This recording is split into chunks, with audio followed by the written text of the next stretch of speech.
মুসা কালিমুল্লাহ রওনা করার আগে কয়, আল্লাহ, 3টা লোকের খবর তোমার কাছে আনছি।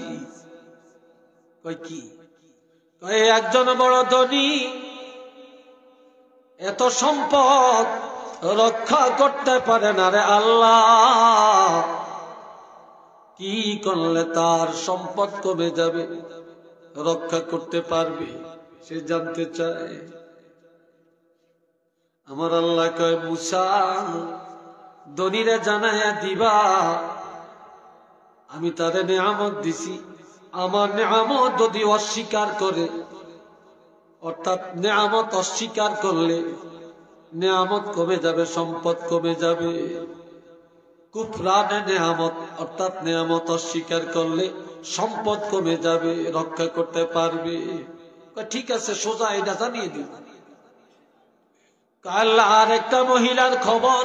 আল্লাহ, মহিলার অভাব দূর হয় না, ঘর করতে পারে না, ভালো কাপড় কিনতে পারে না, পেট ভরে খাইতে পারে না, অভাব যায় না, কি করলে তার অভাব যাবে জানতে চায়। আমার আল্লাহ বলে, ও মুসা, মহিলারে বলবা আমি আল্লাহ যা দিয়েছি তা নিয়া যেন শুকুর আদায় করে। বেশি বেশি শুকুর আদায় করলে অভাব দূর হয়ে যাবে। ঠিক আছে, জানিয়ে দিয়া। আল্লাহর একটা লোক, তুমি তারে চিনো, তার 2 হাত নাই, পাও নাই, কোন কামাই করে খেতে পারে না রে আল্লাহ, তবে লোকটা এত অসহায়, জানতে চায় কি কারণে তুমি তারে বানাইছো। আমার আল্লাহ কয়, মুসা, লোকটারে জানিয়ে দিবা আমি বেহুদা তারে বানাই না, আমি বানাইছি তার একটা উদ্দেশ্যে। আপনার উদ্দেশ্যটা কি? আমি আল্লাহ এই লোকটারে দিয়া জাহান্নাম পুরা করব, জাহান্নাম পূর্ণ করব। তো মুসাই কয়, ঠিক আছে, জানিয়ে দিয়া। আসার টাইমে, পাহাড়ের থেকে আসার টাইমে প্রথম দেখা যার হাত নাই, পাও নাই। এরপরে চক বাজার ইসলামিয়া হাফিজিয়া আলিম মাদ্রাসা কর্তৃক আয়োজিত বার্ষিক ইসলামী সুন্নি মহাসম্মেলনের সম্মানিত সভাপতি পীরে তরিকত হযরত মাওলানা কাজী রফিক আহমদ সাহেব জাদায়ে ইসামতি, হুজুর খুবই অসুস্থ, আল্লাহ পাক যেন ওনাকে সুস্থতা দান করেন, বলেন আমিন। আমি আসার টাইমে ওনার ছেলে হাফেজ রুমুকরে ফোন দিলাম, বললো আব্বা খুব অসুস্থ। আমি আসার টাইমে ওনার বাসায় গিয়ে ওনারে দেখে ওখান থেকে চাটা খেয়ে এখানে আসছি, দেখে আসছি। ওনাকে সন্ধ্যায় সেলাইনও দিছে, আসতে পারেনি। প্রধান অতিথি আল্লামা ফুলতুলি সাহেব কেবলা রহমতুল্লাহ আলাইহির সুযোগ্য নাতি হযরত মাওলানা মাহমুদ হাসান চৌধুরী ফুলতুলি, সহকারী অধ্যাপক বাদে দেওরাইল ফুলতুলি কামিল মাদ্রাসা। আমার আগে আলোচনা রেখেছেন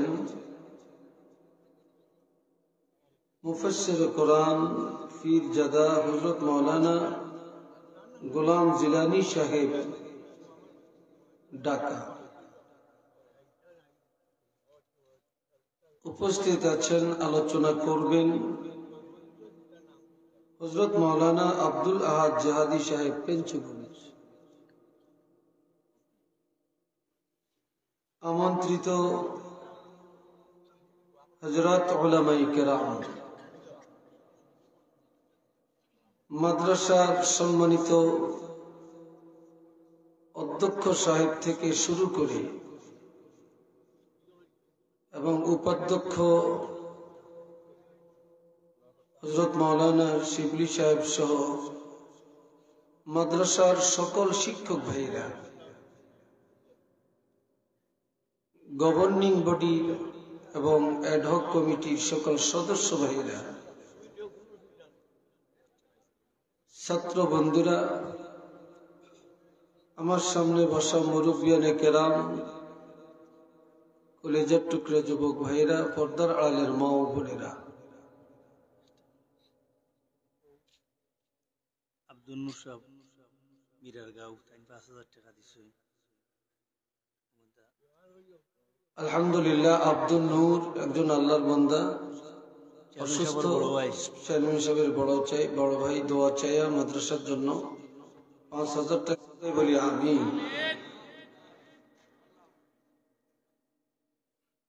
আমরা সবাই গভীর রাত্রে আল্লাহ পাকের শুকর আদায় করি, উচ্চ আওয়াজে বলবো আলহামদুলিল্লাহ। আলহামদুলিল্লাহর আওয়াজে বোঝা যাইতেছে হয়তো শীতে বেশি ধরছে, আর নইলে খিদা বেশি লাগছে, নাকি বলেন? তো সবাই বলেন উচ্চ আওয়াজে আলহামদুলিল্লাহ। মাশাআল্লাহ। আপনাদের চেতনা যত ভালো হবে, আগ্রহ যত ভালো হবে, বক্তার আলোচনা তত ভালো হবে। আপনারা যদি মেন মিন্না মার্কা হন, তাহলে বক্তাও মেন মিন্না মার্কা, বক্তার হচ্ছে বাড়িত না, বুঝছেন নি? আর যত হুজুর আজকে দাওয়াত দিছেন, সব হুজুর হইল বুড়া, আমি হইছি যুবক, নাকি? সব বুড়া, আমি হইছি জোয়ান, না?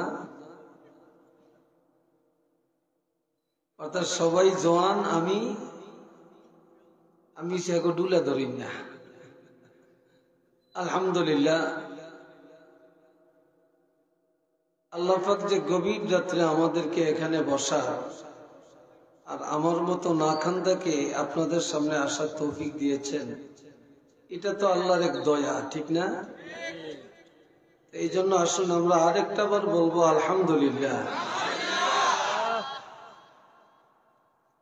তবে আমার একটা আত্মবিশ্বাস, এই এলাকার মানুষ বা সিলেটের মানুষ আমাকে অনেক মহব্বত করেন, যদিও আমি মহব্বত করতে জানি না, সেই গুণ নাই, কিন্তু আপনাদের গুণ আছে, মহব্বত করতে জানেন।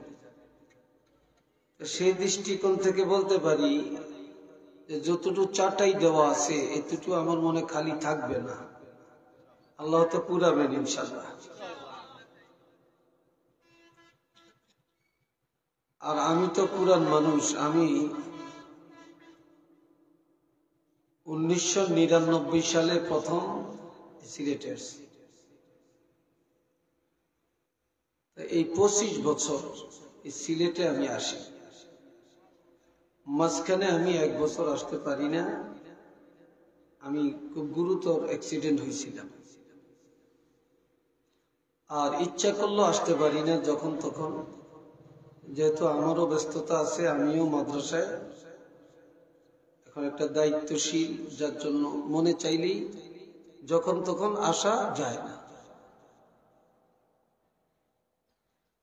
আমি আপনাদের মাঝে, যেহেতু এটা একটা আলিম মাদ্রাসা, এই মাদ্রাসায় আমি অনেক আগে একবার আসছিলাম, কত সালে জানি একবার আসছিলাম, আরেকবার আসার তৌফিক আল্লাহ দিয়েছেন। মাদ্রাসা যেখানে, সেখানে তো মাদ্রাসার হুজুরই তো এই মাহফিলের জন্য এনাফ, যথেষ্ট, কি বলে?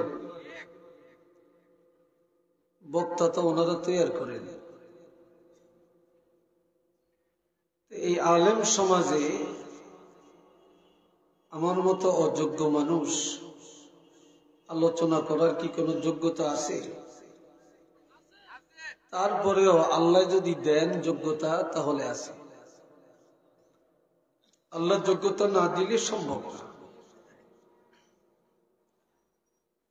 আল্লাহর হাবিব একদিন ওয়াজ করতেছেন, নবী ওয়াজের মধ্যে অনেক সময় ওয়াজ করতে করতে ঘাম বের হয়, শরীরটা একটু গরম হয়, হিট আসে। নবীজির ঘাম মোবারক বের হইয়া চুয়াইয়া আস্তে আস্তে অঙ্গুলি মোবারকের মাথা এসে জমা হয়েছে, মাটিতে পড়বে। এমন সময় নজর করে দেখেন নবীর সামনে হযরত ওমর বসা। নবীজি এই ঘাম মোবারক বলেন আর পসিনা মোবারক বলেন যে মাটিতে যেন না পড়ে, হযরত ওমর ফারুকের চেহারার মধ্যে নিক্ষেপ করলেন, ছিটকে দিলেন। সাথে সাথে হযরত ওমর ফারুক রাদিয়াল্লাহু পুরাটা চেহারা পূর্ণিমার চাঁদের মতো হয়ে গেছে।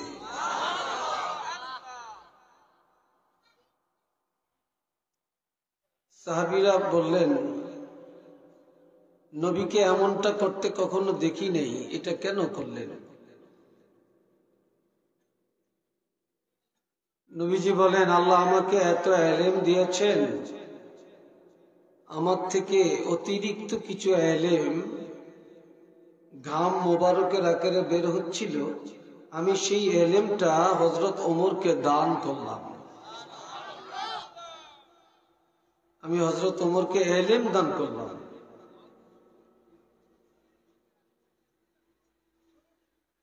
এই সাথে নবীজি বললেন, ইন্নামা আনা কাসিমুন ওয়াল্লাহু ইউতি। ইলম এমন এক জিনিস, এটা আল্লাহ দান করেন, আর আমি রাসূল হলাম সেই ইলমের বন্টনকারী। আল্লাহ দান করেন, নবী বন্টন করেন।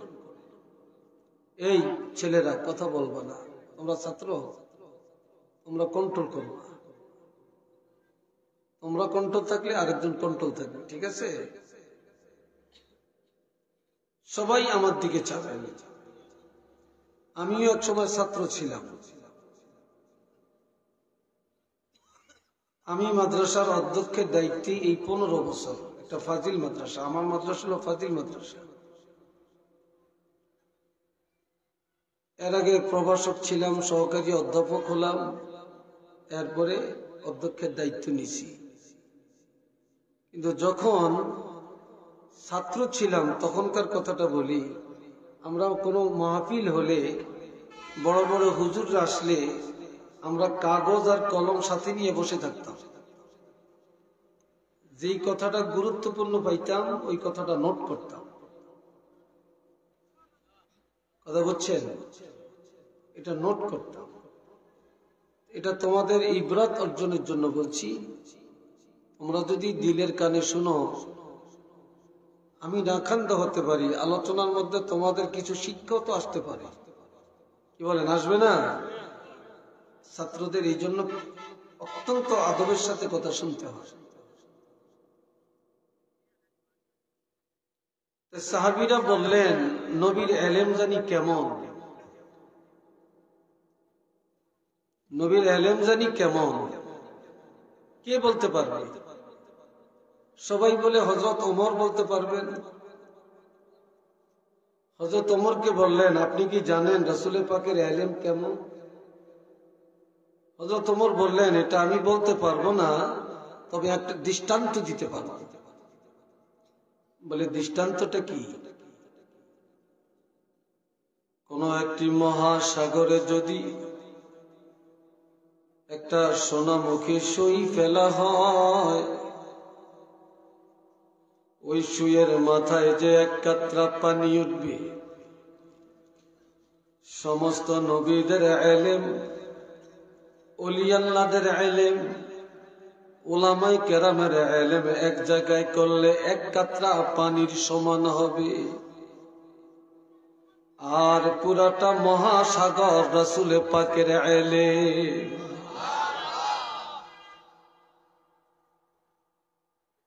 তাহলে নবীর ইলমের কি তুলনা আছে? তুলনা নাই।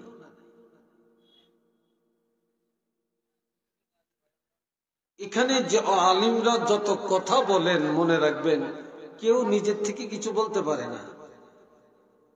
মদিনার থেকে বন্টন হয়ে আসে। কি হয়ে আসে? মদিনার থেকে বন্টন হয়ে আসে। আল্লাহ দান করে, রাসূল বন্টন করে। আল ইলমু মাকসুমুন, ইলম বন্টনকৃত বস্তু। দোয়া করেন আল্লাহ যেন এমন কিছু কথা বলার তৌফিক দেন, মদিনার ফয়েজ কবুল করেন, যে কথার দ্বারা আমি নিজে হেদায়েত হতে পারবো, আপনারা আমল করতে পারবেন। সবাই বলেন আমিন। আর একটু জোরে বলেন আমিন।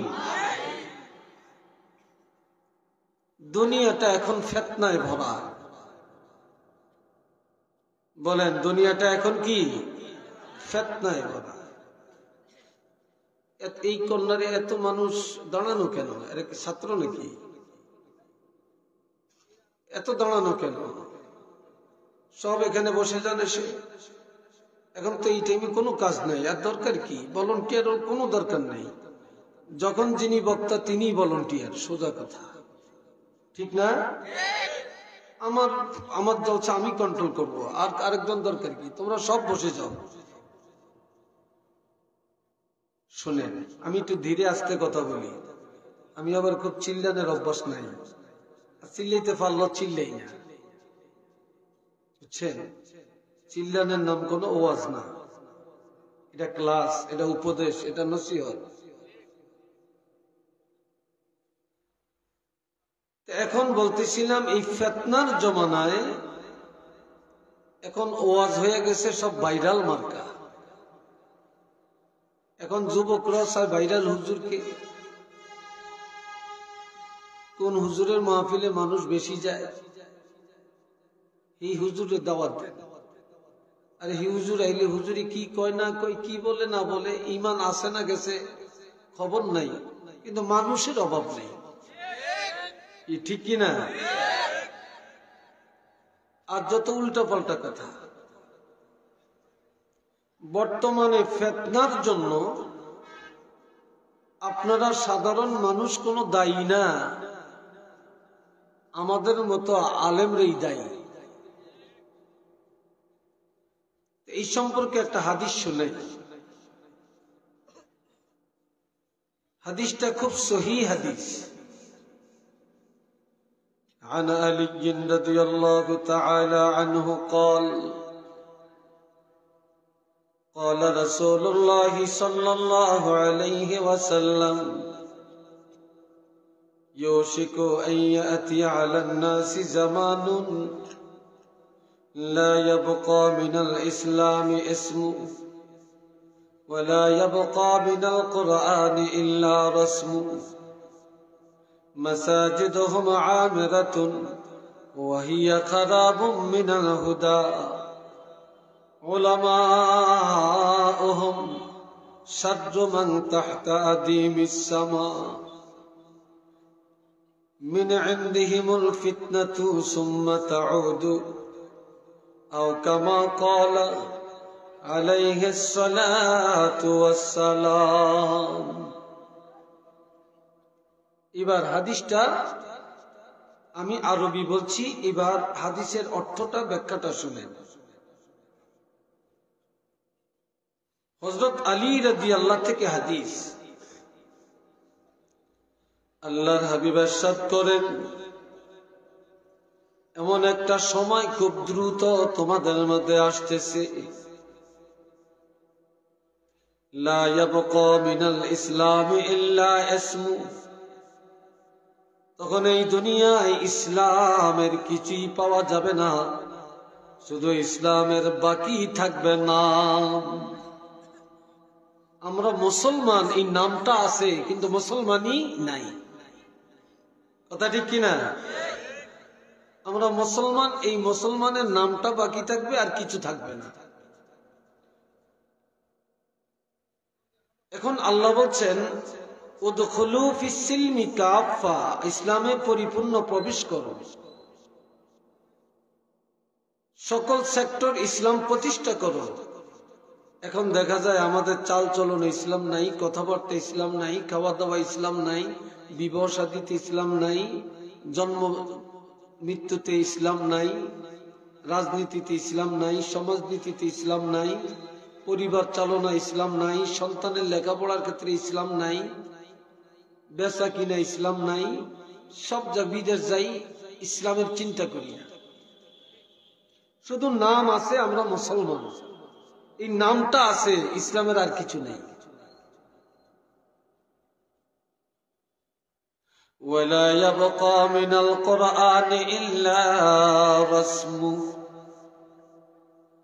কোরআনের কিছুই থাকবে না, থাকবে শুধু রসম। আমাদের সংবিধান কোরআন, আমাদের কিতাব, সর্বশ্রেষ্ঠ কিতাব, এই রসমটা আছে, এই রসমটা আছে, নামটা আছে, কিন্তু কোরআনের কোন আমল তালাশ করলে নাই।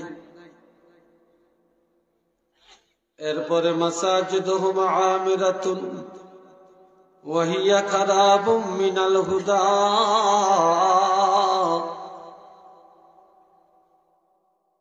মসজিদগুলি হবে অট্টালিকা,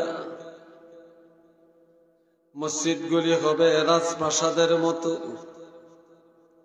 কিন্তু হেদায়েত শূন্য, আমল ভালো হবে না, নামাজি ভালো পাওয়া যাবে না।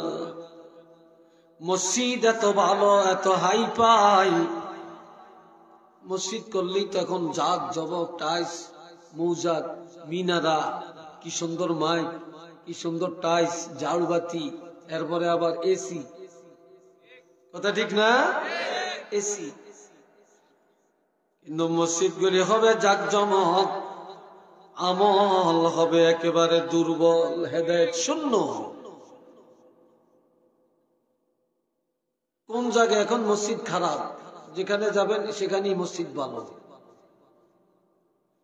যখন মসজিদ ছিল কাঁচা, আমল ছিল পাকা, টিনের মসজিদ ছিল, সোনের মসজিদ ছিল, মাইক ছিল না, কিন্তু আমল পাকা ছিল, মুসল্লি পাকা ছিল।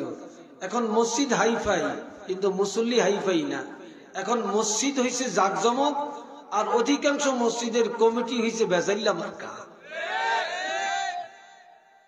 আর মুসল্লি তো বেজাল হইবেই, সিন্নি যেমন বতর বতর তেমন। কি ভাই, কথা ঠিক না? এমনও মসজিদ কমিটি আছে সুদ ছাড়া বুঝে না, গুড় ছাড়া বুঝে না, গাঞ্জার মদ ছাড়া বুঝে না। আবার ভালোও আছে, তবে সংখ্যায় কম, ঠিক কিনা? সংখ্যায় কম। এই জন্য নবী বলেন মাসাজিদুহুম আমিরাতুন ওয়া হিয়া খারাবুম মিনাল হুদা, মসজিদগুলি অট্টালিকা, কিন্তু হেদায়েত শূন্য, আমল শূন্য। এ ভাইরা রে আমার, উলামাউহুম শাদ্রু মান তাহতা আদিমিস সামা, এই দুনিয়ায় আসমানের নিচে সবচেয়ে নিকৃষ্ট হবে উলামায়ে কেরাম। একটু নাউজুবিল্লাহ বলেন না। আমগো কথা কই না, আমগো কথা না কইছি, আমগো নাউজুবিল্লাহ কইতে এত পড়ায় কা? জোরে বলেন নাউজুবিল্লাহ। এখানে কথা কেন? এখানে এত কি? এখানে কি? এখানে হইছে নাকি?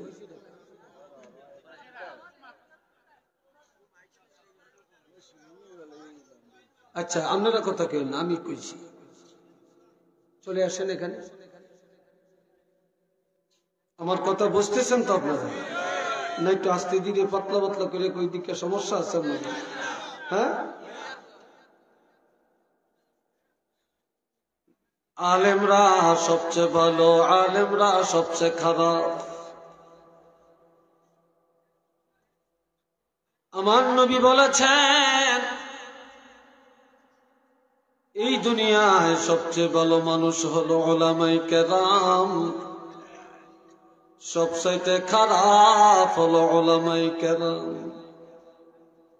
আলেমরা সবার আগে জান্নাতে যাবে, কিয়ামতের ময়দানে আলেমরা সবার আগে জাহান্নামে যাবে। আর যারা জাহান্নামে যাবে এরা কোন আলেম? মিন ইনদিহিমুল ফিতনা, তাদের থেকে ফিতনা বের হবে। সুম্মা তাউদু, এই ফিতনার মধ্যে ওই আলেমরাই ফিরিয়া যাবে, নিমজ্জিত হবে। একটু চিল্লিয়া বলেন নাউযুবিল্লাহ।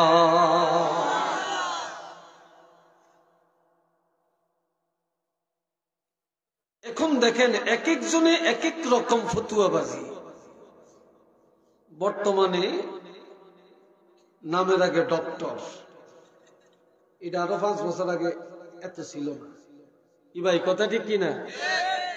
নামের আগে মুফতি, এত মুফতি ছিল না। এখন আবার শুরু হয়েছে শায়েখ। কি ঠিক কিনা? এখন শুরু হয়েছে কি শায়েখ। এত শায়েখ আগে ছিল না। আগে এলিম শিখছে, এলিম শিখার জন্য, আলেম হওয়ার জন্য। আর এখন অনেকে এলিম শিখে তাড়াতাড়ি বক্তা হওয়ার জন্য। তাড়াতাড়ি বক্তা হওয়ার জন্য রিহার্সাল, এটার মধ্যে এলিম শিখে না, বক্তা রিহার্সাল দেয়, কিন্তু এলিম রিহার্সাল নেই। এখন বক্তারও অভাব নাই, শায়েখের অভাব নাই, ডক্টরের অভাব নাই, মুফতির অভাব নাই, আর ফিতনারও কোনো শেষ নাই। কি ভাই কথা ঠিক কিনা? ফিতনারও কোনো শেষ নাই।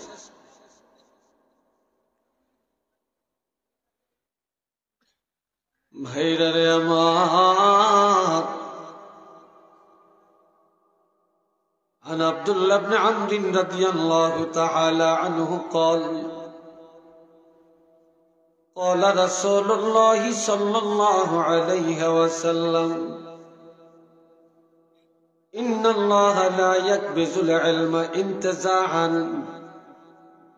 ينتزعه من العباد ولكن يقبض العلم بقبض العلماء حتى إذا لم يبقى عالما اتخذ الناس رؤوسا جهالا فسئلوا فافتوا بغير علم فضلوا وأضلوا متفق عليه। হাদিসটা সহিহ বুখারী এবং মুসলিম শরীফের হাদিস এবং কিতাবুল ইলমের হাদিস। হযরত আব্দুল্লাহ ইবনে ওমর হাদিস বর্ণনাকারী। আল্লাহর হাবিব ইরশাদ ফরমান, আল্লাহ পাক বান্দার অন্তর থেকে টানিয়া টানিয়া ইলম উঠাইয়া নিবে না। টানিয়া টানিয়া আল্লাহ ইলম উঠিয়ে নিবে না। ওয়ালাকিন ইয়াকবুজুল ইলমা বিকবজিল উলামা, আল্লাহ পাক ইলম উঠাইয়া নিবেন বড় বড় আলেমদেরকে উঠাইয়া নেওয়ার দ্বারা। যেই মানের আলেম চলে যাবে, এই মানের আলেম আর তৈয়ার হবে না। আল্লামা সাহেব কেবলা আর আসবে? কথা কয় না, আরো আসতে কর। আসবে? আসবে না। ইসামতির মুহাদ্দিস সাহেবের মতো আরেকজন আসবে? বলেন আসবে না। কারামত আলী জৈনপুরীর মতো আরেকজন আসবে? আসবে না। বিশ্বনাথের মৌলানা ইসাক শাহ, বিশ্বনাথ মাদ্রাসার প্রিন্সিপাল ছিলেন, কত বড় জাইয়েদ আলেম ছিলেন। আসবে আরেকজন এমন? আসবে না। যে ইমানের আলেম চলে যায়, ওই ইমানের আলেম আর তৈয়ার হয় না। যারাই থাকে বড় বড় আলিম, আল্লাহ পাক আলেমদেরকে আগে আগে উঠাইয়া নিয়ে যাবে। আলেমরা যখন চলে যাবে, ইলম কার কাছে থাকবে? এই আলেমদেরকে কব্জা করে নেওয়ার দ্বারা এলেম উঠে যাবে। তখন পোশাকে আলেম, সুরতে আলেম, নামে আলেম, কিন্তু এলেম নাই। পোশাকে আলেম, চেহারা সুরতে আলেম।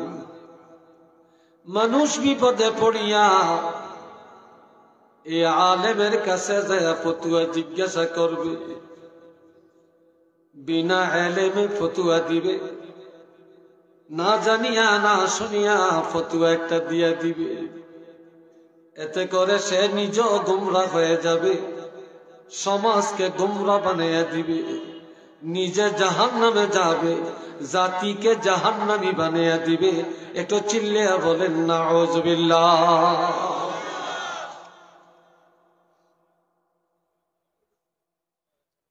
এই সময়টি এখন চলছে। এখন আবার দেখবেন মাহফিল উপদেশ, মাহফিল নসিহত, মাহফিল হলো মানুষকে উপদেশ দেওয়া, আর ওই মাহফিল হয়ে গেছে এখন ফতুয়ার জায়গা। মাহফিলে বইছে আর এক কিনে দিয়ে প্রশ্ন করে, উত্তর দেয়, আবার আরেকটা লয়, উত্তর দেয়, ধুয়ে দেয়। মনে হয় যেন এটা একেবারে সব ফ্যাটের ভিতরে। দেখেননি আপনারা? রেডি বলেন, দেখেন কি না? অথচ সাহাবীরা কত বড় জাইয়্যিদ ছিলেন। যদি কোনো ফতুয়া জিজ্ঞাসা করা হতো, আমাকে বললে আমি বলতাম ওনার কাছে যান, উনি আমার চাইতে ভালো জানে। ওনাকে বললে বলতেন ওনার কাছে যান, উনি ওনার কাছে গেলে বলতো, ভাই আমি এই ব্যাপারে দুর্বল, আমার চেয়ে আরো ভালো জানে, ওনার কাছে যান। সহজে উত্তর পাওয়া যাইতো না। আর এখন উত্তর না দিয়া ছাড়াছাড়ি নাই, প্রশ্ন করতে দেরি, উত্তর পাইতে দেরি নাই। তাহলে ওইসি কি হয় না, এটার কোনো মাপকাঠি নেই। এই কথাটি কিনা? আবার আমাদেরও দোষ আছে। লম্বা করিয়া তো যে কই, আমাদেরও দোষ আছে। হুজুরের ফতুয়া জিগাইলাম, হুজুর উত্তর দিল না, বলল আমি পরে বলবো। ওই বাহিরে যে কয়, কি ইমাম সব রাখছি, আমি হুজুরে একটা সোজা প্রশ্ন করলাম, দিতে পারলো না। আমি হুজুর এতলাই ভালো করে কিতাব টিতাব জানে না। এই কথা ঠিক না? আমি প্রিন্সিপাল সাহেবের জিগাইলাম, ভাইস প্রিন্সিপাল জিগাইলাম, প্রভাষক সাহেবের জিগাইলাম, উত্তরটা দিল না। ওনাকে মনে এলেম কালাম সুবিধা না, এই সমালোচনা শুরু করিয়া দেয়। তো এই ডর হুজুরে কি করবো, কোন ইচ্ছা একটা ছাড়িয়ে দেয়। কি ভাই কথা ঠিক না?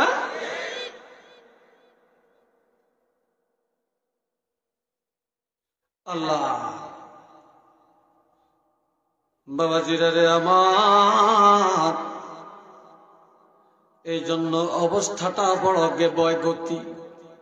দোয়া করেন আল্লাহ যেন এই শেষ জমানায় ঈমান ও ইসলামের উপরে রাখে। আচ্ছা, একটা প্রশ্ন করি, আমি আজকে হাদিস নিয়ে আলোচনা বেশি করব, কি বলেন আপনারা? কোন হাদিসের উপরে আলোচনাটা আজকে বেশি করব, যেহেতু মাদ্রাসা নাকি। আপনারা দাঁড়াইছেন কিনলে, আইসেন বসেন, কিন্তু দাঁড়িয়ে থাকা পছন্দ করি না, এটা আদব না। যদি মাহফিলে আসেন বসেন, মাহফিলে না আসলে ওখানে দাঁড়িয়ে থাকবেন কেন? এটা কি দরকারটা কি? বসে যান না। কোনো এমন এমন এমন টাইট ফিট ভিনছেন, এটা কিন্তু বইতে কষ্ট হয়। কোনটা এমন তো হইতে পারে। একজনে এমন টাইট ফিট প্যান্ট ভিনছে, ওই নামাজ প্রস্তুতি, হুজুর নামাজ পড়ি, আজ যে পড়তাম পারি না, এই রুকুত গেলে ফাটিয়ে যায়, রুকুত গেলে ফাটিয়ে যায়। বুঝছেন নি কিছু?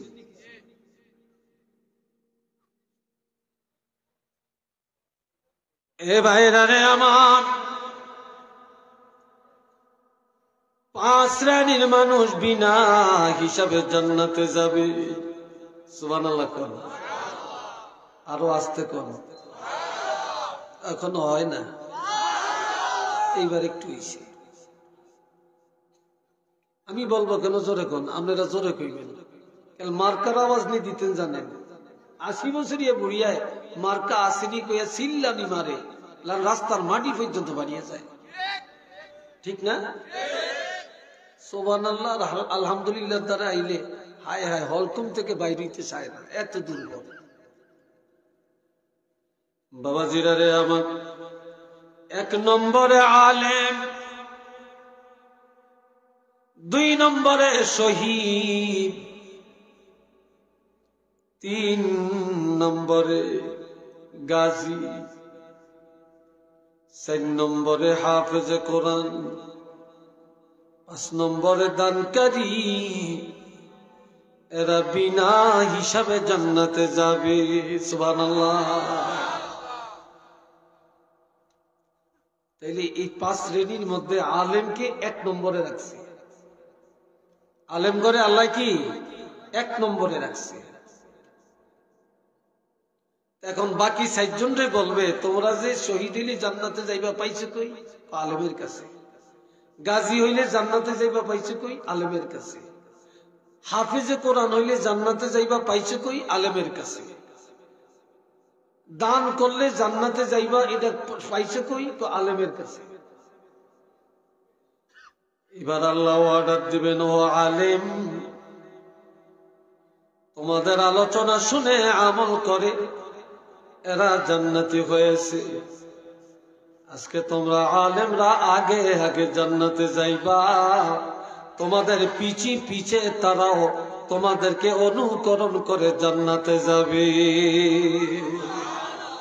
একটু চিল্লিয়া বলেন মারহাবা।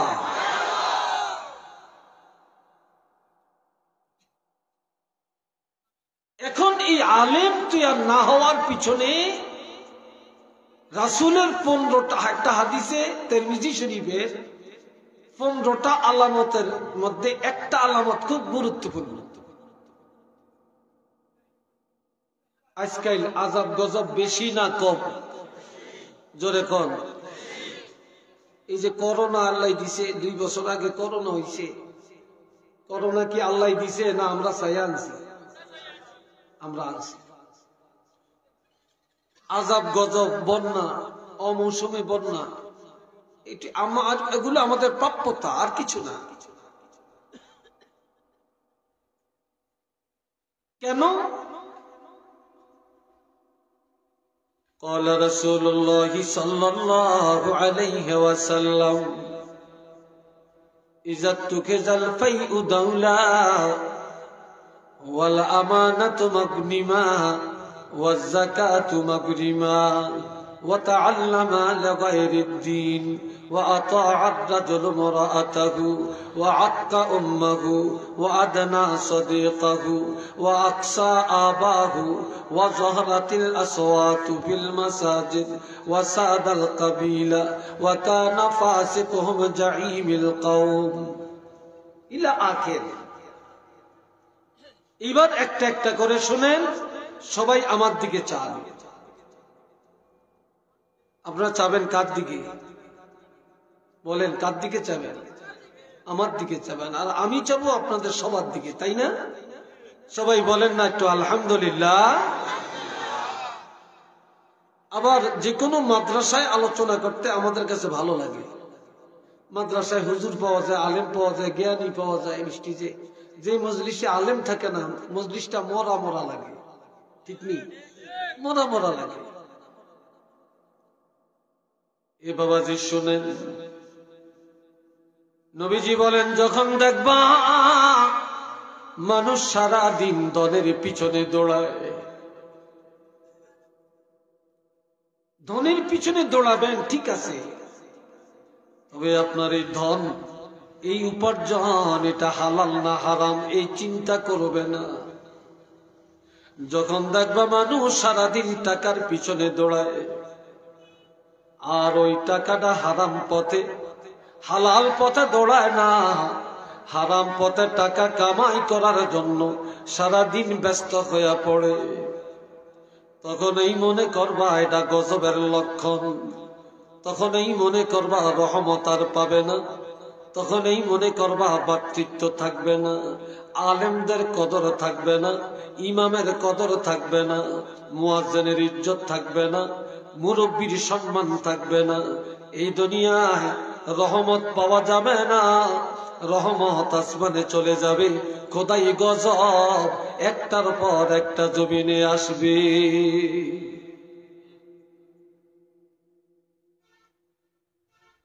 100 জনের মধ্যে এখন 95 জন সুদের মধ্যে। কি ভাই কথা ঠিক কিনা কোন?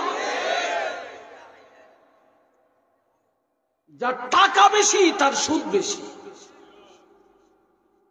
কোটি কোটি টাকার মালিক, কোটি কোটি টাকা আবার সুদে ঋণগ্রস্ত, সুদের টাকা উঠিয়ে কারখানা করে, মেইল কারখানা করে, ঠিক না?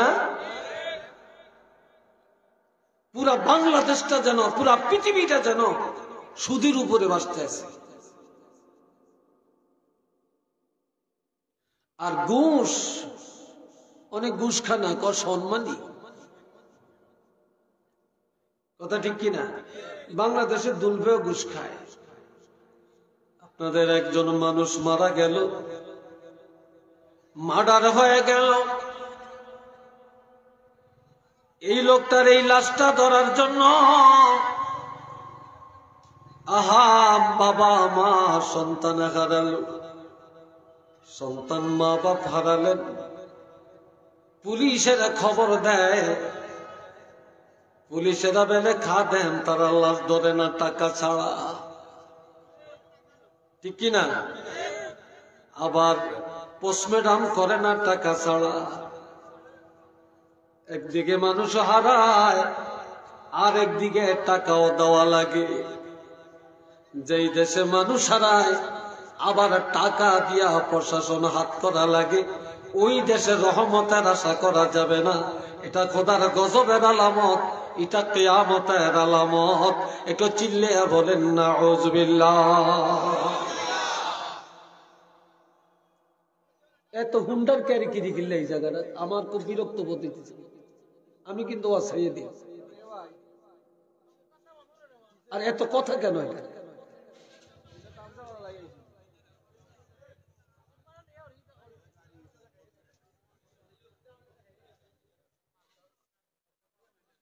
একটু দরুদ শরীফ পড়েন, সাল্লাল্লাহু আলা মুহাম্মদ সাল্লাল্লাহু আলাইহি ওয়াসাল্লাম, সাল্লাল্লাহু, জোরে জোরে,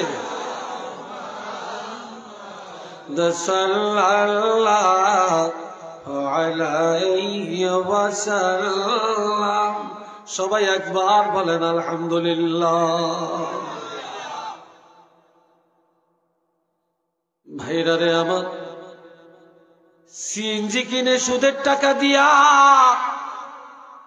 অটো কিনে সুদের টাকা উঠায়া, গাড়ি কিনে সুদের টাকা উঠায়া, বাড়ি করে সুদের টাকা দিয়া, বিদেশ যায় সুদের টাকা দিয়া, বিয়া করে সুদের টাকা দিয়া, মোহর দেয় সুদের টাকা দিয়া। নাউযুবিল্লাহ বলতেন না? তো এই যে সুদের যা করলো, আর সুদ করে যে টাকা কামাই করলো, এগুলো হালাল না হারাম?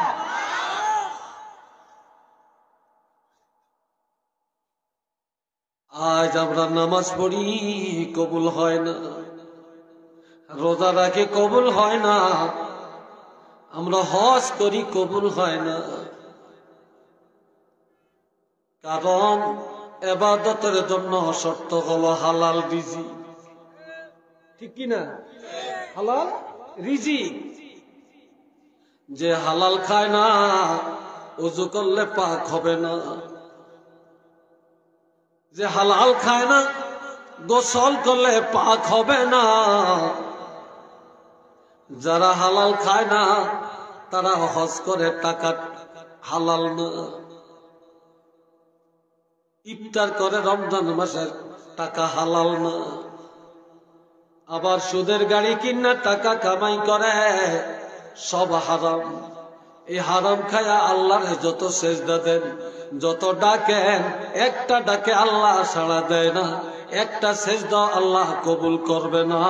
একটু চিল্লে বলেন না নাউযুবিল্লাহ।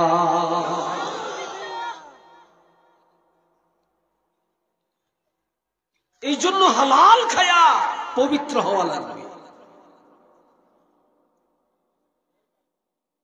বড় পীর আব্দুল কাদের জিলানী মায়ের গর্ভ থেকে আল্লাহর ওলি,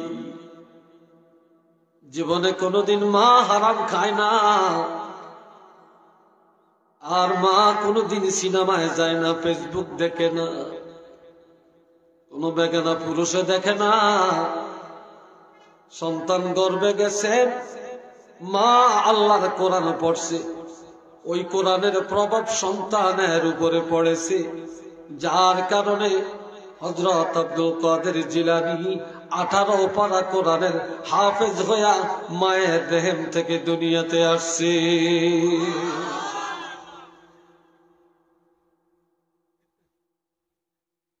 ইমাম বুখারী এত বড় আল্লাহর ওলি, ইমাম বুখারীর কবরের মাটি মেশক আম্বর। কেন আল্লাহ এত সুগ্রাণ করে দিলেন? ইমাম বুখারীর মা তাহাজ্জুদ আদায় করেন, ইমাম বুখারীর মা পর্দায় থাকেন, আল্লাহর কোরআন পড়েন, আর আল্লাহর কাছে ফরিয়াদ করে, আল্লাহ তুমি আমারে এমন একটা সন্তান দাও রে আল্লাহ, যেই সন্তানের দ্বারা ইসলামের খেদমত চলবে রে আল্লাহ। ইমাম বুখারী যখন মায়ের গর্ভে আসে, মা তাহাজ্জুদ পড়েন, সবাই ঘুমায়, মা কোরআন পড়েন, আল্লাহর কাছে মুনাজাত দেন, আর বলেন, আল্লাহ আমার গর্ভের সন্তানের তুমি হেফাজত করো, আমার গর্ভের সন্তানের তুমি হাদিসের হাফেজ বানাও, আমার সন্তানের দ্বারা কিয়ামত পর্যন্ত হাদিসের খেদমত কবুল করে না। সুবহানাল্লাহ জোরে কইেন না বেকে? এখনো সবাই মুখ দিয়ে সুবহানাল্লাহ আসে না।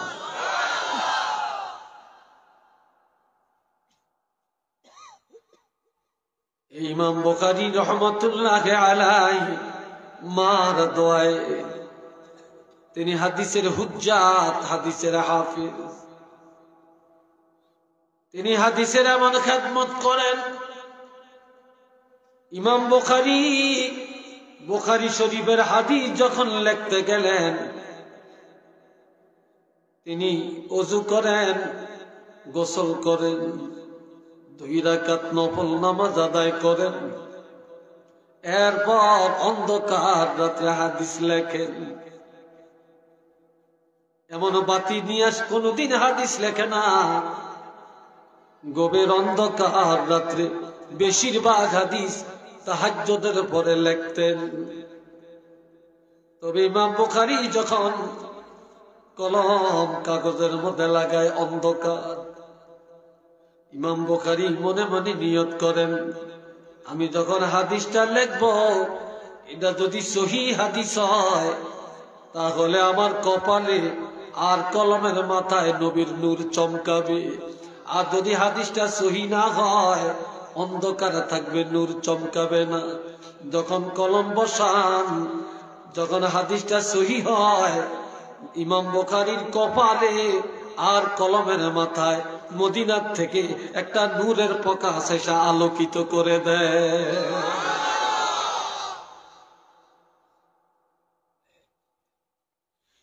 এই নূরের আলো দিয়া ইমাম বুখারী বুখারী শরীফের হাদিসগুলি লিখে শেষ করে। আর ইমাম বুখারী রহমাতুল্লাহ আলাইহি তিনি যখন ইন্তেকাল করেন, ইন্তেকালের পরে ওনার কবরের মাটি আমার আল্লাহ মেশক আম্বরের চাইতো আরো বেশি সুগ্রাণ যুক্ত করে দেন। একটু চিল্লে বলেন না সুবহানাল্লাহ।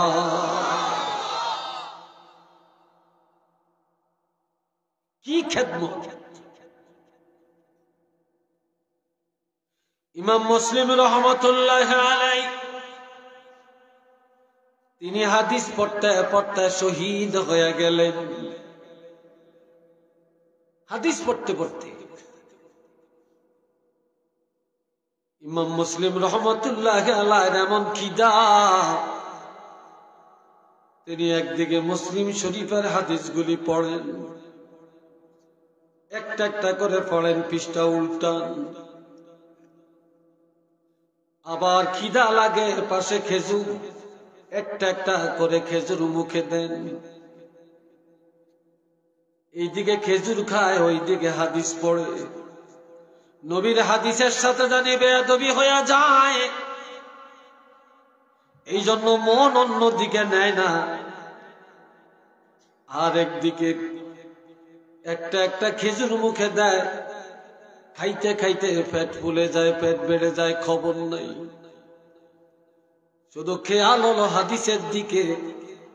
ইমাম মুসলিম রহমতুল্লাহ আলাইহি খেজুর খাইতে খাইতে পেট এমন বাড়ি হয়ে গেল, হাদিস পড়া অবস্থায় তিনি শাহাদাত বরণ করলেন, পেট ফাটিয়া মারা গেলেন। একটু চিল্লে বলেন না সুবহানাল্লাহ।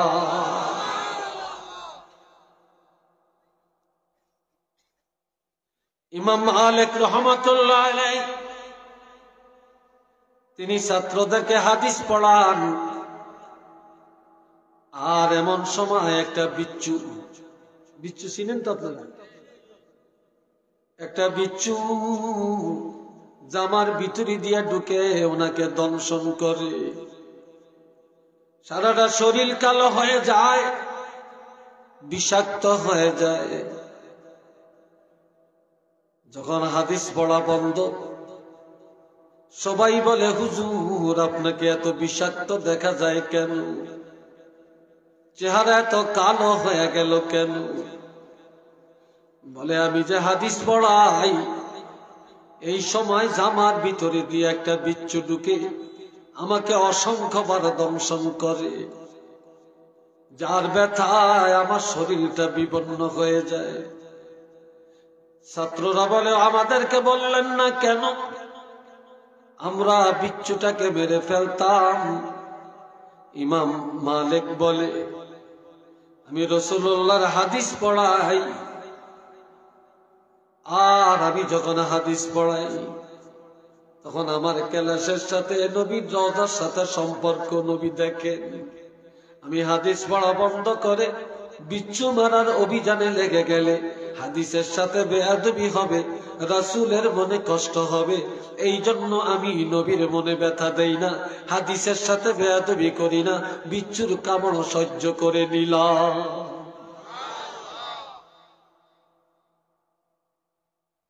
আদব কাকে বলে?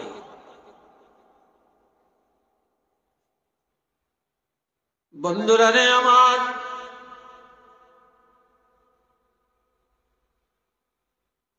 এই জন্য বলছিলাম এখন শুধু দুনিয়ার লোভের কারণে, অর্থ লোভের কারণে, হারাম পথে মানুষ নিমজ্জিত হয়ে যাওয়ার কারণে আস্তে আস্তে আমাদের থেকে সব আদব কায়দা বিদায় নিতেছে।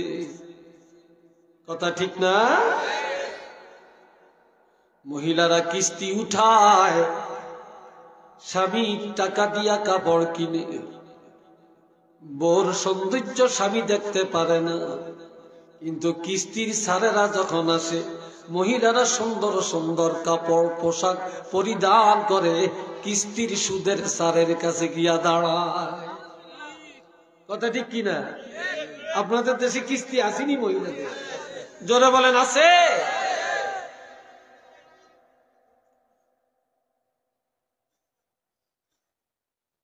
এই জন্য এক নম্বর হলো ধন সম্পদ, দুই নম্বর ওয়ালা আমানাতু মাগনিমা, গনিমতের মাল যুদ্ধলব্ধ মাল অন্যের সম্পদ নিজের সম্পদ মনে করে আত্মসাৎ করা,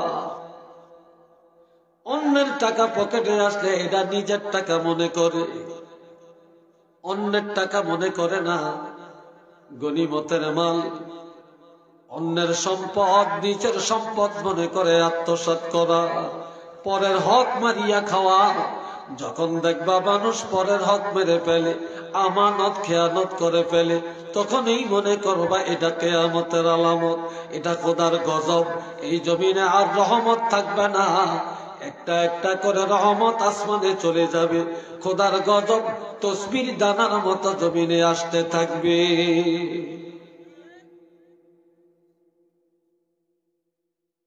3 নম্বর, কষ্ট হয় না তো? বিরক্ত হচ্ছেন না তো? আচ্ছা আপনারা বিচার করেন, এই তরুণ মানুষ দাঁড়িয়ে থাকলে মাহফিলটা কেমন দেখে? কি বসার জায়গা নাই নাকি? কি বসার জায়গা নাই নাকি?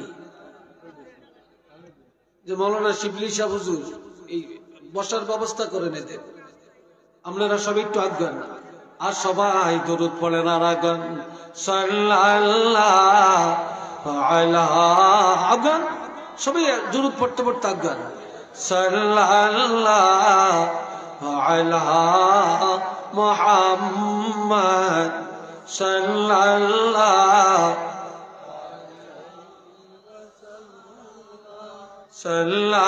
সাল্লাল্লাহু আলা মুহাম্মদ।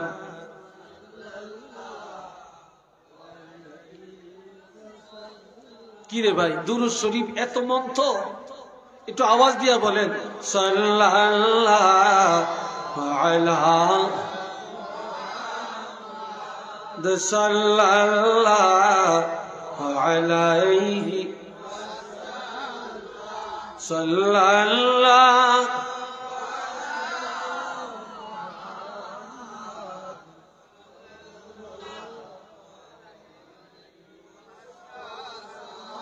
সবাই উচ্চ আওয়াজে বলেন আলহামদুলিল্লাহ। আল্লাহ হুরাইছে তো, কি হুরাইছিনি, আর তো বাকি আছে, হিয়ানো হুরিয়ে যাইব। হুরে তো আছে, এই যা আডাআডির মধ্যে খাড়াইয়া রয়েছে, এরা বললে তো জাগেই হইত না। একটা কাম করেন আপনারা, স্যারেরা হুজুর একটা কাম করে, দূরের মাইকটি সব বন্ধ করিয়া দেন, ভিতরের মাইকটি রাইকিয়া, সাউন্ড বক্সটা রাইকিয়া সিন্নি দিবেন ততলে নাকি দিবেন নেই, ব্যাকের সিন্নি দিন দিয়ে দেন, বাহিরের মাইকটি বন্ধ করিয়া দেন। যারা এখন আছে ব্যাকে সিন্নি দিন লিয়ে বইয়া বইয়া ওয়াজ শুনে, আখিরি শেষে মুনাজাত দিয়া সিন্নি লিয়া বাইর যাবে গিয়া, মুনাজাতের আগে দিয়া কতিরকমের সাতপুরি হুজুর মুনাজাত দিতে আছে, তাড়াতাড়ি যায়, এখন আপনি সিন্নি দিব, এই আয়াত ভিত্তির কেল হান্দাইব কেল হান্দাইব কেল হান্দাইব, জাগা হইতো না। এরপরে যখন দেখো সিন্নি লিয়ে যাইতে গেছে, এদিকে কি রে সিন্নি দিল কতক্ষণ, জীবনের তোর একটা গোল খেয়ে আবার যেত। কি ভাই কথা ঠিক কিনা? অনেক দিনে জায়গা জায়গা অপেক্ষা আছে, কোন সময় গেলে ফলটা পাইব এই সময় জানে বালা। রাগ করছেন বাবাজিরা রে আমার? এরপরে ওয়াযাকাতু মাগরিমা, বর্তমানে যাকাত দেওয়ার না মানুষ বেশি না যাকাত গ্রহীতা বেশি? আপনারা জানেন না, লিখেছেন বর্তমানে যাকাত দেওয়ার মতো মানুষ বেশি, গ্রহীতা কম। মুসলমান হিসাব জানে না, এই জন্য যাদের উপর যাকাত ফরজ তারা আরো বড় ধনীর কাছে যায় যাকাতের জন্য।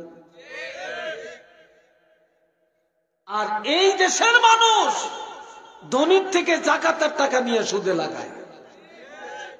কি বিশ্বাস হয় আপনাদের?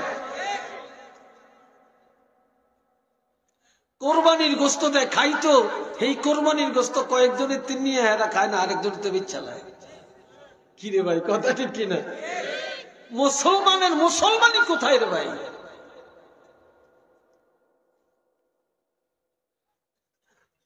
এই জন্য যারা যখন দেখবা যাকাত দেওয়া জরিমানা মনে করে, যাকাত দাতারা যাকাত ঠিক মতো দেয় না। 1 লাখ টাকা যাকাত হলে 50,000 টাকা দেয়, বাকিটা দেয় না। 2 লাখ টাকা যাকাত হলে 1 লাখ টাকা দেয়, কিছু কাপড় কিনিয়া গরিবের দেয়, দেখায় যাকাত দেয়, আসলে হিসাব করে দেয় না। আপনাদের এই এটা তো চকের বাজার, গ্রামটার নাম কি? গ্রামটার নাম কি? পীরারগাঁও।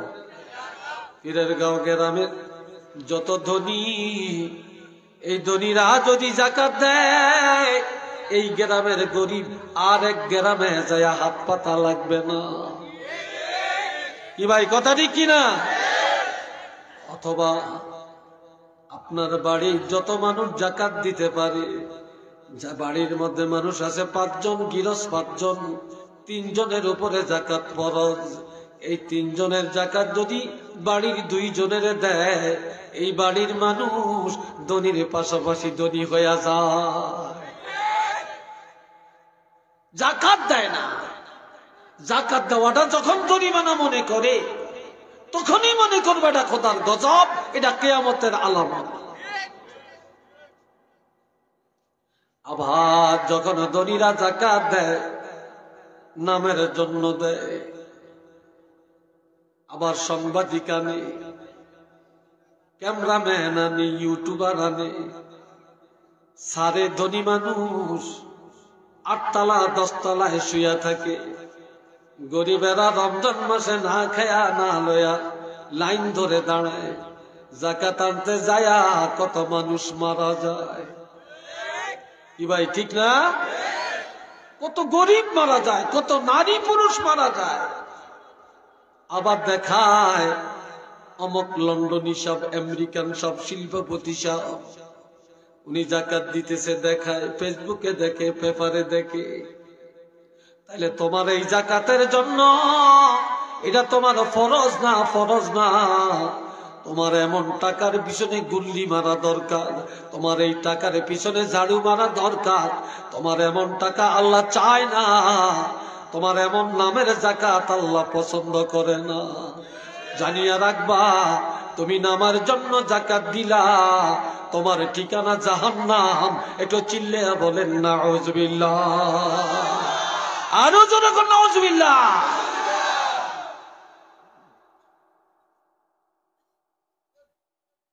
আর আপনার ইমানদারেরা কি করেন? আমার আল্লাহ সূরা মুমিনুনের মধ্যে বলেন, ওয়াল্লাযীনা হুম লিয-যাকাতি ফাঈলুন। যারা ইমানদার, তারা যাকাতের টাকা আদায় করার জন্য গরিবের কষ্ট দেয় না।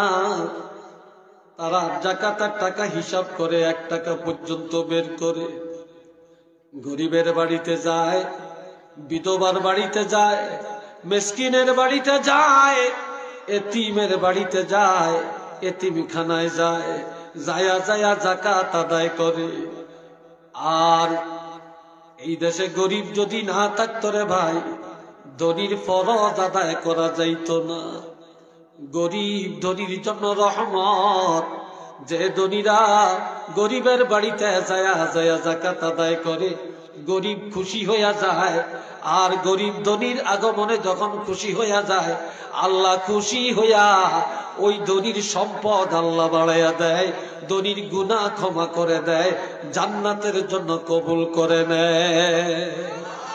একটু চিল্লিয়া কন্যা সুবহানাল্লাহ। হযরত মুসা কালিমুল্লাহ পাহাড়ে যাইতে আছে, আল্লাহ কয় পাহাড়ে আসো, তোমার সাথে কথা আছে। ঠিক আছে, যাইতে সময় চকের বাজার মনে করেন, একটা উদাহরণ দিচ্ছি। হাইটে যাইতে এক লোকের লগে দেখা, কয় মুসা কই যাও তুমি? আমি পাহাড়ে যাইতে আছি। কেন? আল্লাহর সাথে আজকে কথা হবে আমার। বলে রে মুসা, আমার একটা কথা আল্লাহরে জিজ্ঞাসা করবানি। কি বলো? আল্লাহ আমারে এত টাকা দিছে, এত ধন সম্পদ, আমি এগুলা রক্ষা করতে পারি না রে মুসা। কি করলে সম্পদ কমে যাবে? আমি একটু রক্ষা করতে পারবো, আমার দ্বারা এগুলা রক্ষা করা সম্ভব হয় না। তুমি আল্লাহরে জিজ্ঞাসা করো কি করলে আমার সম্পদ কমে যাবে। মুসা নবী বলেন, হ্যাঁ আল্লাহরে জিজ্ঞাসা করবো। কিছু দূর যাওয়ার পরে দেখে, মনে করেন এখান থেকে ওই পরের স্টেশনটা কি দয়ামির নাকি না কুরুয়া? দয়ামির গেছে। গেছে আর দেখে একটা মহিলা, এই মহিলাটা ডাক দিয়া বলে, মুসা কোথায় যাও? কয় পাহাড়ে। আমার একটা কথা আল্লাহরে জিজ্ঞাসা করবানি। কয় কি? ওই যে একটা ভাঙ্গা ঘর দেখো, এটা আমার ঘর। আমি বহু চেষ্টা করে একটা ঘর করতে পারি না, অভাব দূর হয় না, পেট ভরে খেতে পারি না, ভালো একটা কাপড় পরিধান করতে পারি না। আল্লাহকে একটু জিজ্ঞাসা করবারে মুসা, যে কি করলে আমার অভাব দূর হয়ে যাবে। মুসাই কয় ঠিক আছে, আল্লাহকে জিজ্ঞাসা কর। কিছু দূর গেছে, যাওয়ার পর কুরুয়া গেছে। কোথায়? এরপরে কি কুরুয়া। যাওয়ার পরে দেখে একটা মানুষ শুয়া ঘুমায়, দুই হাত নাই, দুই পাও নাই। দুই হাত এতটু নাই, দুই পাও নাই, একটা কাঠের টুকরার মতো, কিন্তু কথা বলতে পারে পাতনা কথা। দেখে ও মুসা, ও মুসা কই যাও? কোথায় যাও? আমি পাহাড়ে যাই, তুর পাহাড়ে আল্লাহর সাথে কথা হবে আমার। বলে মুসা, আল্লাহ আমার হাত দিল না, পাও দিল না, দুনিয়ার কোনো কামাই করে খেতে পারি না রে, কোনো কাজে লাগি না, কেউ দিলে খাই না, দিলে উপাস কাটাই। যেখানে ঘুমাই সেখানে আমি বাথরুম সারি, পায়খানা পেশাবের মধ্যে শুয়ে থাকি। কত পোকামাকড়ে আমারে কামড় দেয়, কোনদিন আমি চুলকাইতেও পারি না রে মুসা। দুনিয়ার কোনো কাজ আমার দ্বারা হয় না। মুসা আল্লাহরে জিজ্ঞাসা করবা, কি কারণে আল্লাহ আমাকে তৈরি করলেন? আল্লাহ আমাকে কেন বানাইলেন? আল্লাহর উদ্দেশ্যটা কি একটু জিজ্ঞাসা করবা। ঠিক আছে, এটা তো সোজা কথা। এখন আল্লাহর সাথে দেখা করে মুসা কালিমুল্লাহ রওনা করার আগে কয়, আল্লাহ তিনটা লোকের খবর তোমার কাছে আনছি। কয় কি? কয় একজন বড় ধনী, এত সম্পদ রক্ষা করতে পারে না রে আল্লাহ, কি করলে তার সম্পদ কমে যাবে, রক্ষা করতে পারবে, সে জানতে চায়। আমার আল্লাহ কয়, মুসা ধনীরে জানায়া দিবা আমি তারে নেয়ামত দিছি, আমার নেয়ামত যদি অস্বীকার করে, অর্থাৎ নেয়ামত অস্বীকার করলে নেয়ামত কমে যাবে, সম্পদ কমে যাবে। কুফরানে নেয়ামত, অর্থাৎ নেয়ামত অস্বীকার করলে সম্পদ কমে যাবে, রক্ষা করতে পারবে। ঠিক আছে, সোজা এটা জানিয়ে দিন। আল্লাহ আর একটা মহিলার খবর। সামনে আমার দিকে চান আপনারা? ওইসান ঘুমছে তাহলে মাথা নিচে দিছেন কিনলে। সবাই বলেন তো একবার আলহামদুলিল্লাহ, আর তো বলেন মাশা আল্লাহ, আরেকবার বলেন তো আল্লাহু আকবার। আওয়াজটা ভালো হয়েছে না? আল্লাহু আকবার জোরে কোন, আল্লাহু আকবার। মাশাআল্লাহ। মাঝে মাঝে একটু পরীক্ষা করি আপনার করে, কি ঘুম যান না সজাগ আছে, ঠিক না? বাবাজিরা রে আমার, আল্লাহ মহিলার অভাব দূর হয় না, ঘর করতে পারে না, ভালো কাপড় কিনতে পারে না, পেট ভরে খাইতে পারে না, অভাব যায় না, কি করলে তার অভাব যাবে জানতে চায়। আমার আল্লাহ বলে, ও মুসা, মহিলারে বলবা আমি আল্লাহ যা দিয়েছি তা নিয়ে যেন শুকুর আদায় করে। বেশি বেশি শুকুর আদায় করলে অভাব দূর হয়ে যাবে। ঠিক আছে, জানিয়ে দিয়া। আল্লাহর একটা লোক, তুমি তারে চিনো, তার দুই হাত নাই, পাও নাই, কোন কামাই করে খেতে পারে না রে আল্লাহ। তবে লোকটা এত অসহায়, জানতে চায় কি কারণে তুমি তারে বানাইছো। আমার আল্লাহ কয়, মুসা, লোকটারে জানিয়ে দিবা আমি বেহুদা তারে বানাই না, আমি বানাইছি তার একটা উদ্দেশ্যে। আপনার উদ্দেশ্যটা কি? আমি আল্লাহ এই লোকটারে দিয়া জাহান্নাম পুরা করব,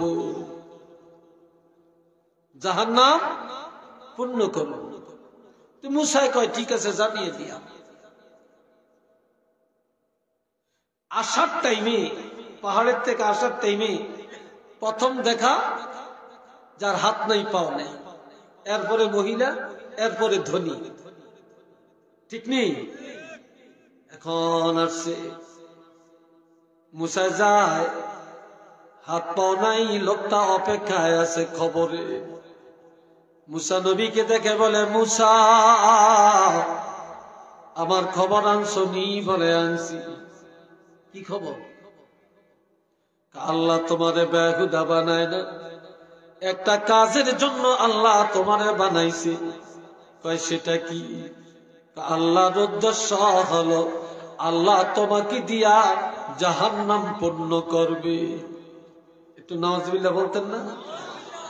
সবাই কয় না, জোরে কর নাউজুবিল্লাহ। জাহান্নাম পূর্ণ করবে। লোকটা কয়, এই মুসা, খারাপ যাইস না। মুসা তো এটা দমক শুই না, হতবাক। এবার কয়, দাঁড়াও, সত্য করে বলবা আল্লাহ এই কথাটা বলছে নাকি? কয়, হ্যাঁ, আল্লাহ কইছে। কহ। এখন লোকটা, আল্লাহ জাহান্নাম পুরা করবে এই কথা জানার পর কয়, মুসা, আল্লাহ যদি বলে থাকে তাহলে আমি বেজার না। লোকটা হাসতে হাসতে কয়, আলহামদুলিল্লাহ, আলহামদুলিল্লাহ, আলহামদুলিল্লাহ। এতদিন জানলাম আমি কোনো কাজে লাগি না, আজকে জানলাম আল্লাহ আমাকে একটা কাজের জন্য বানাইছে। আল্লাহ বেহুদা বানায় না। আল্লাহ যেখানে রাখিয়া খুশি, আমিও সেখানে থাকিয়া খুশি হইয়া গেলাম। আল্লাহ শুকুর আদায় করলাম। একটু চিল্লিয়া বলেন না মারহাবা। মুসাই কয়, বাপ রে বাপ, হেতরে জাহান্নাম পূর্ণ করবে আর হেতে আল্লাহ শুকুর আদায় করবে। এবার মহিলার কাছে যায়। মহিলা কয়, মুসা, আমার খবর কি? খবর ভালোই, আপনার আল্লাহ যা দিছে এটা নিয়ে বেশি বেশি শুকুর আদায় করলে আপনার অভাব দূর হয়ে যাবে। তো খবর নিয়েছে, আর কোনো কথা নাই বুঝি। এটা কি কথা আল্লাহ বলছে আমাকে?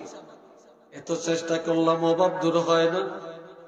আর যেমনি আছি তেমনি শুকুর আদায় করতাম, অভাব যাবে। মুসা, এটা কি বললাম, আমি মানতে রাজি না। মুসা কয়, মানো না মানো সেটা তোমার ব্যাপার, তবে আল্লাহ যা কইছে আমি জানাইছি, আমি যাই গিয়া। মুসা কালিমুল্লাহ কিছু দূর গেল, একটা হালকা বাতাস, এই বাতাস আসিয়া মহিলার ভাঙ্গা ঘর উড়াইয়া নিয়ে যায়। যা আসিল ভাঙ্গা ঘর, এটা উঠিয়ে নিয়ে যাইতেছে। কোথায় নিয়ে পালাইছে খবর নেই। বলে, মুসা, আমার ঘর তো নাই, বাতাসে নিয়ে যায়। মুসা কয়, কা?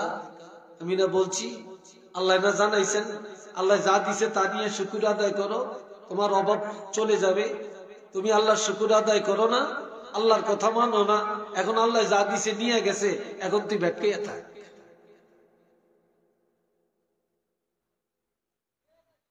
এবার ধনির কাছে গেছে, ধনী বলে মুসা কি খবর আনছো? বলে খবর ভালো। আল্লাহ বলছে আল্লাহ নিয়ামত যদি অস্বীকার করো তাহলে সম্পদ কমে যাবে, তুমি সম্পদ রক্ষা করতে পারবে। ধনী চোখের পানি ছেড়ে কান্দে রে, আর বলে আরে মুসা আল্লাহ কথাটা বলছে নাকি? কয় হ্যাঁ। এবার সেজদায় পড়ে ধনী কান্দে আর বলে আল্লাহ জীবনে এক বেলা না খাওয়ায়া রাখো না, অভাব কোনোদিন বুঝতে দাও না, কারো দরজার মহতাজ বানাও না। কেমন করে আল্লাহ আজ আমি তোমার নিয়ামত স্বীকার করব গো আল্লাহ? কেঁদে কেঁদে বলে আল্লাহ আমি তোমার নিয়ামত অস্বীকার করতে পারবো না, আমি যতদিন বেঁচে থাকবো রে আল্লাহ তোমার নিয়ামতের শুকর আদায় করে যাব। তখন আমার আল্লাহ ডাক দিয়া বলেন মুসা রে, ধনীরে জানিয়ে দাও আমার শুকর আদায় করার কারণে আমি তার সম্পদ আরো কোটি কোটি গুণে বাড়াইয়া দিব, রক্ষা করার ক্ষমতা আমি আল্লাহ তাকে দান করে দিব।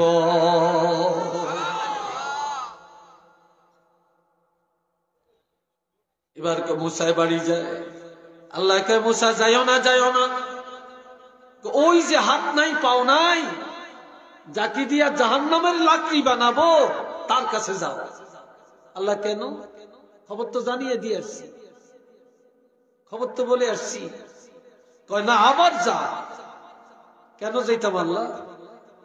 তুমি যে আল্লাহকে বলো এই জন্য ওই হাত নাই পাও নাই এই লোকটাকে জানিয়ে দাও, যাকে দিয়ে আমি জাহান্নাম পূর্ণ করব। এই কথাটা শুনিয়া আমি আল্লাহর সিদ্ধান্তে বেজার হয় না, খুশি হইয়া শুকুর আদায় করে আমার কাজে রাজি হইয়া যায়। কাজে যে লোকটা আমার সিদ্ধান্তে একমত হইয়া শুকুর আদায় করে এই লোকটাকে দিয়া জাহান্নাম পুরা করব না, তারে জানায়া দাও আমি আল্লাহ এই লোকটাকে দিয়া জান্নাতুল ফেরদাউস পূর্ণ করে দিব।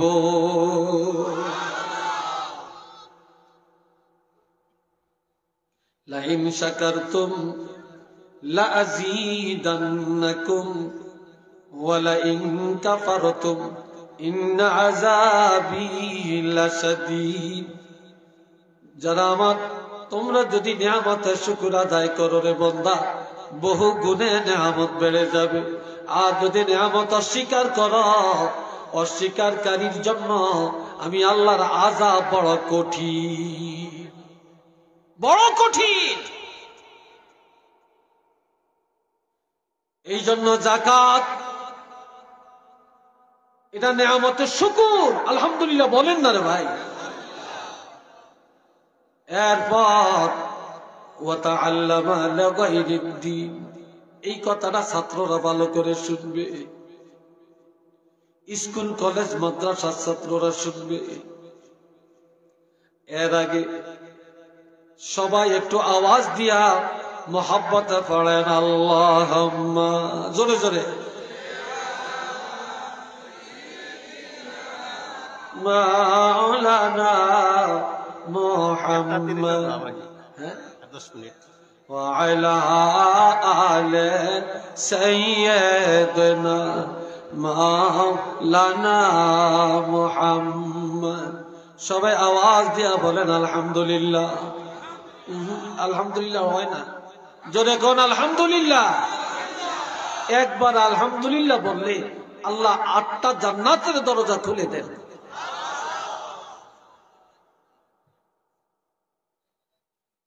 ওয়াতাআল্লামা লিগাইরিদ্দিন, যখন দেখবা দুনিয়া হাসিলের জন্য এলেম শিখে, আগের এলেম শিখা হইতো আল্লাহকে পাওয়ার জন্য, আর এখন এলেম শিখা হলো দুনিয়া কামাই করার জন্য, ঠিক কিনা?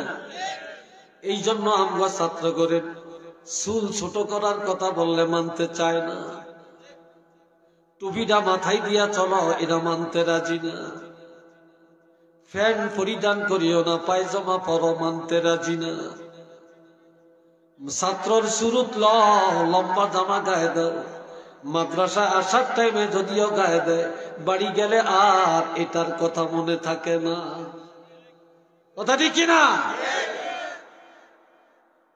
পুলিশের পোশাক পুলিশ গায়ে না দিলে পুলিশ বলা যায় না, আর্মির পোশাক আর্মি গায়ে না দিলে আর্মি হয় না, ঠিক কিনা?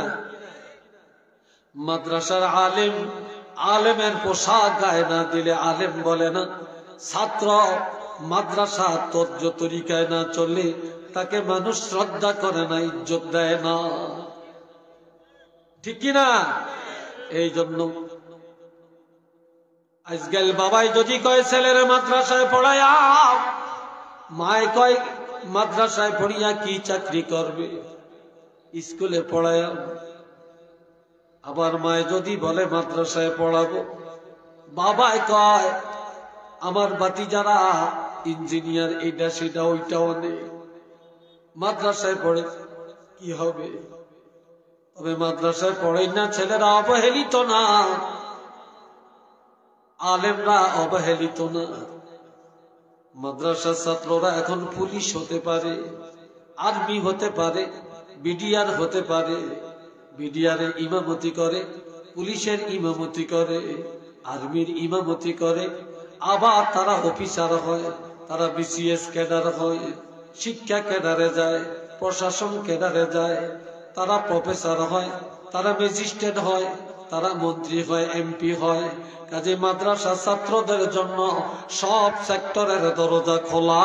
একটু চিল্লে বলেন আলহামদুলিল্লাহ। কিরে ভাই, কথা ঠিক কিনা?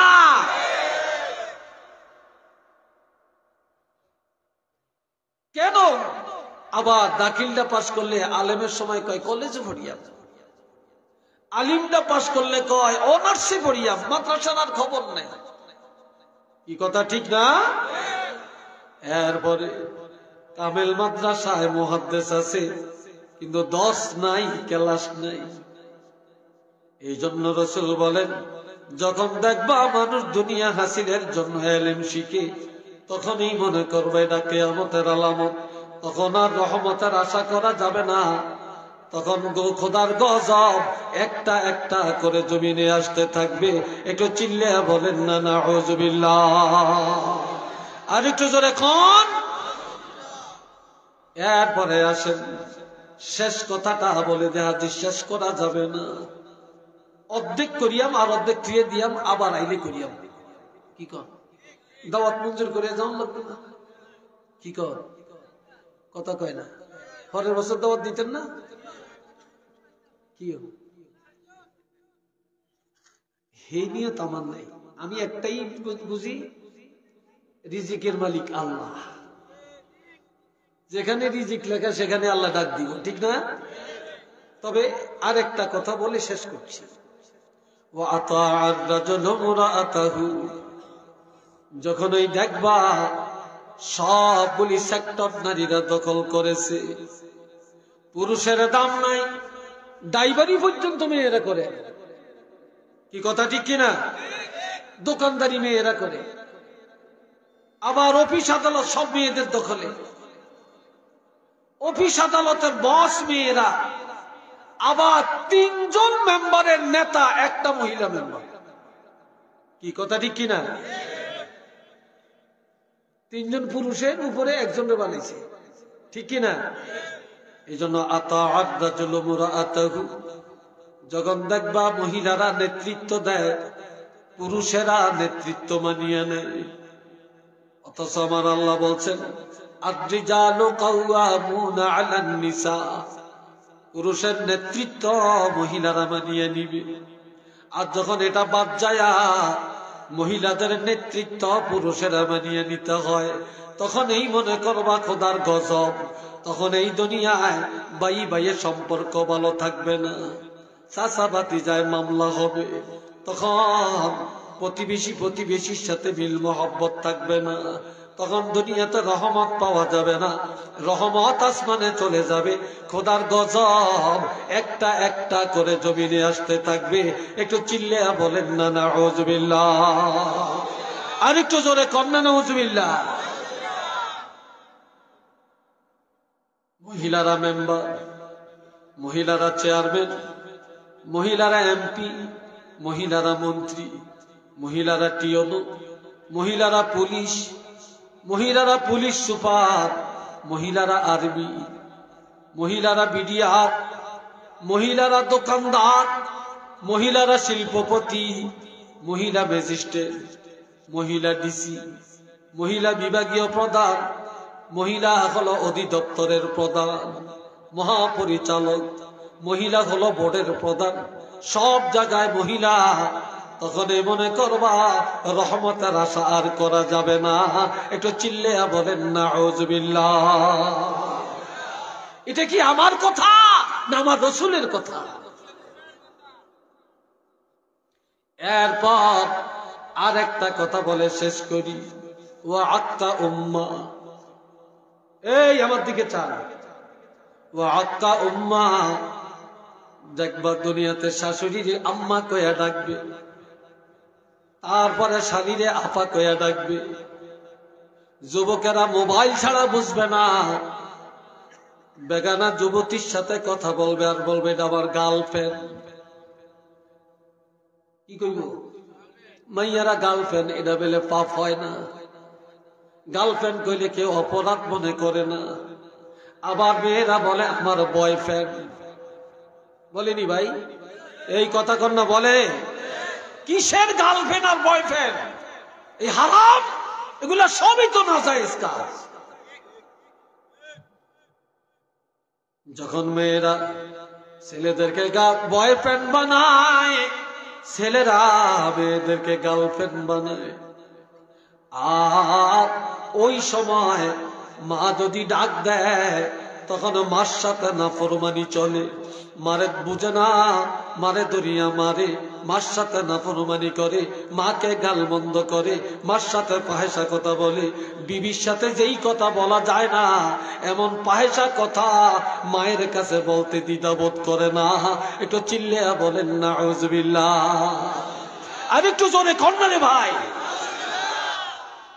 আবার মা ধাক্কা দিয়া ঘর থেকে বের করে দেয়।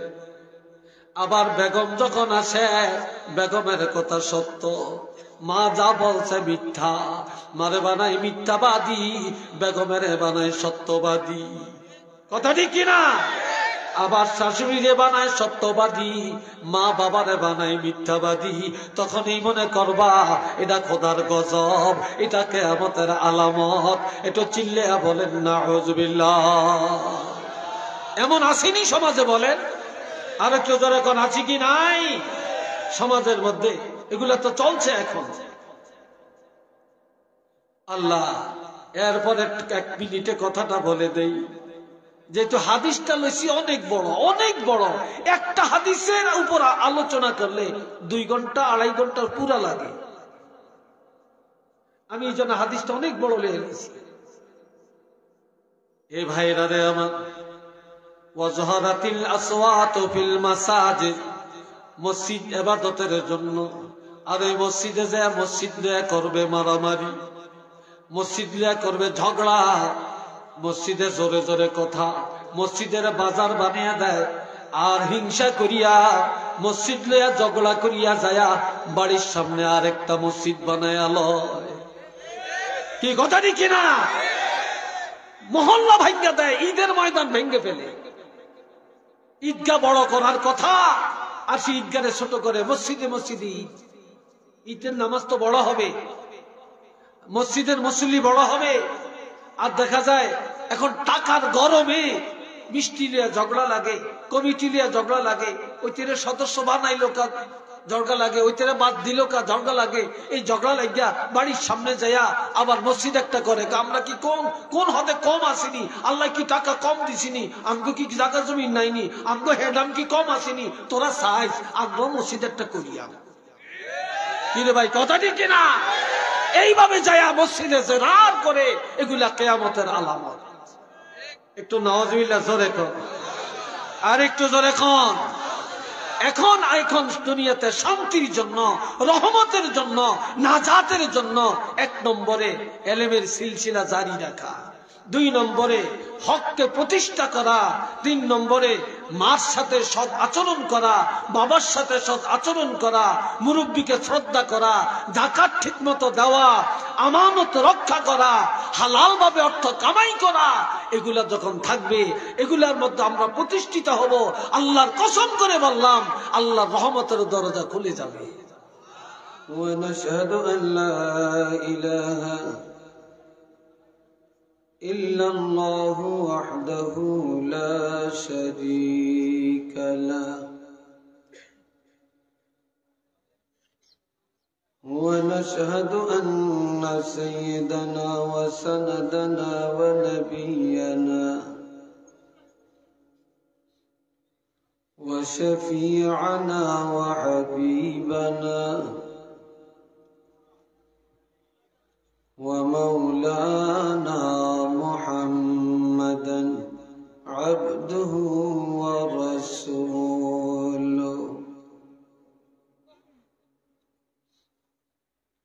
الذي أرسله بالحق بشيرا ونذيرا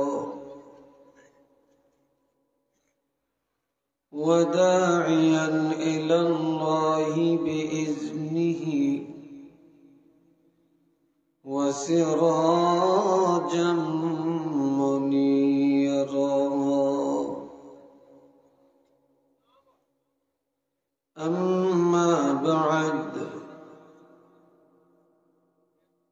فأعوذ بالله من الشيطان الرجيم.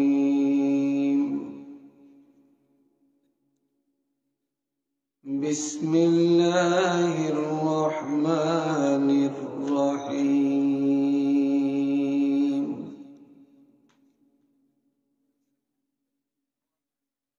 إن الله وملائكته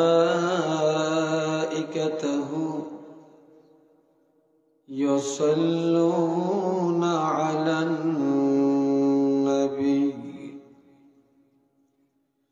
يا أيها الذين آمنوا صلوا عليه وسلموا تسليما.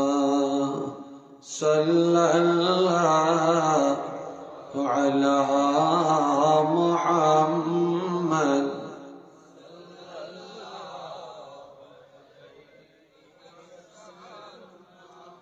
صلى الله على محمد.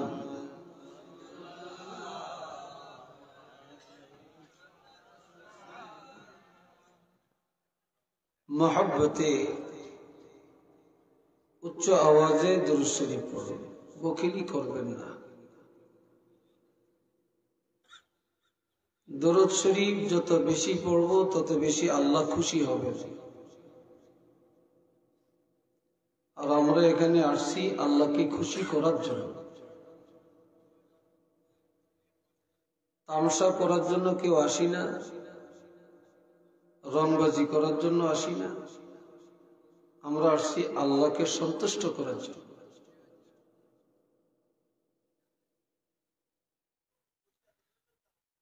দুরূদ শরীফ একবার তেলাওয়াত মহব্বতে করলে সাথে সাথে আল্লাহ পাক 10টি রহমত দান করেন। সবাই জবান খুলে পড়ুন, সাল্লাল্লাহু আলা মুহাম্মদ সাল্লাল্লাহু আলাইহি সাল্লাল্লাহু আলা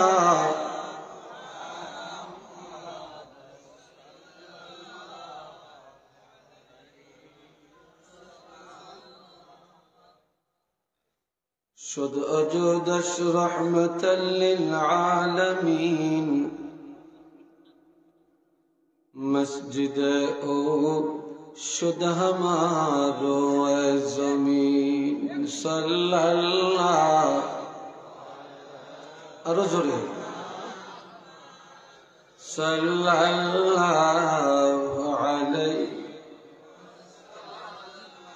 صلی اللہ علی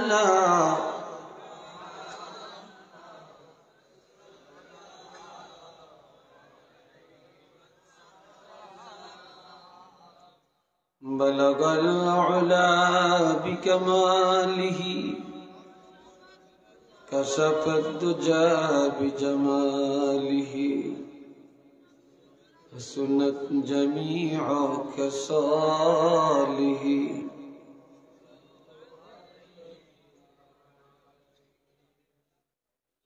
الحمد لله এখানে যেন কথা না হয়